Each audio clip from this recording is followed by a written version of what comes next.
नमस्कार मित्रांनो, स्वागत आहे तुमचं माझ्या या चॅनल आकाशिक स्टोरीजमध्ये।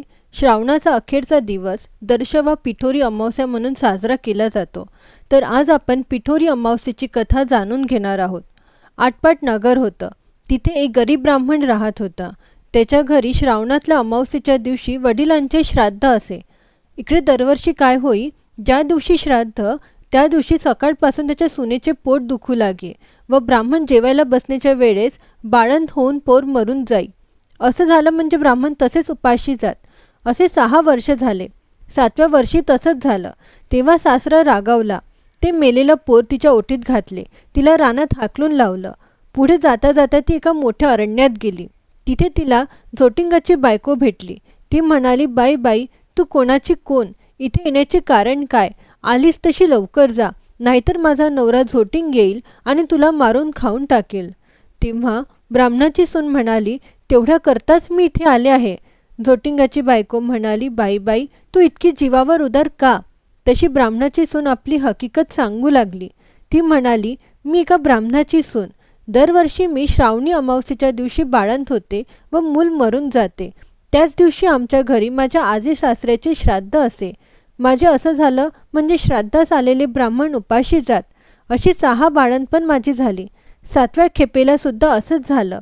तेव्हा मामनजींना माझा राग आला। ते मला म्हणाले, माझा बाप तुझ्या बाळंतपणामुळं 7 वर्ष उपाशी राहिला, तर तू घरातून चालती हो।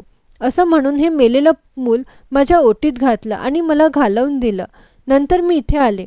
आता जगून तरी काय करायचे आहे, असं म्हणून रडू लागली। तशी झोटिंगाची बायको तिला म्हणाली, बाई तू भिवू नको, घाबरू नको, अशीच थोडी पुढं जा, तिथं तुला एक शिवलिंग दृष्टीस पडेल। बेलाचं झाड लागेल, तिथं एका झाडावर बसून राहा। रात्री नागकन्या, देवकन्या, 7 अप्सरा बरोबर घेऊन तिथे पूजेला येतील। पूजा झाल्यावर खीरपुरीचं नैवेद्य दाखवतील आणि अतिथी कोण आहे म्हणून विचारतील। असे झाल्यावर मी आहे म्हणून म्हण, त्या तुला पाहतील, कोण कोटची म्हणून चौकशी करतील। तेव्हा तू सगळी हकीकत त्यांना सांग। ब्राह्मणाच्या सुनेनं बरं म्हटलं। तिथून उठली, पुढं गेली।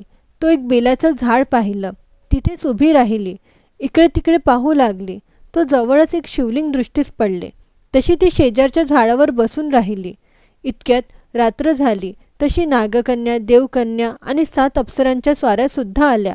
त्यांनी शिवलिंगाची पूजा केली, नैवेद्य दाखविला आणि अतिथी कोण आहे म्हणून विचारलं। त्याबरोबर ती खाली उतरली, मी आहे म्हणून म्हणाली।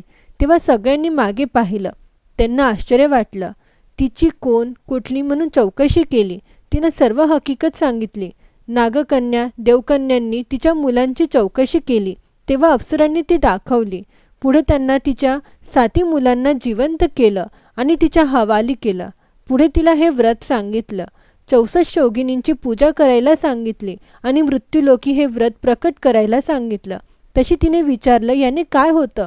अप्सरांनी सांगितलं, हे व्रत केले म्हणजे मुलं बाळं दगावत नाहीत, सुखासमाधानानं राहतात। पुढे ती त्यांना नमस्कार करून निघाली। ती आपल्या गावात आली। लोकांनी हिला पाहिलं। ब्राह्मणाला जाऊन सांगितले, भटजी तुमची सून घरी येते आहे। त्याला ते खोटं वाटलं। अर्ध घटकेनं पाहू लागला। तो मुलं बाळं दृष्टीस पडू लागली। पाठीमागून सुनेला पाहिलं, तसा उठला, घरात गेला, मूठभर तांदूळ, तांब्याभर पाणी आणलं। तांदूळ सुनेवरून आणि मुलावरून ओवाळून टाकून दिलं। हातपाय धुवून घरात आला। सर्व हकीकत सुनेला विचारली। तिनं ती सारी सांगितली। पुढे सर्वांना आनंद झाला आणि मुलाबाळांसहित सुखाने ती नांदू लागली। ही 60 उत्तराची कहाणी 5च्या उत्तरी सुफट संपूर्ण। जर तुम्हाला आजचा हा व्हिडिओ आवडला असेल तर कृपया लाईक करा, शेअर करा आणि माझ्या या चॅनल आकाशिक स्टोरीजला सबस्क्राईब करायला विसरू नका। धन्यवाद।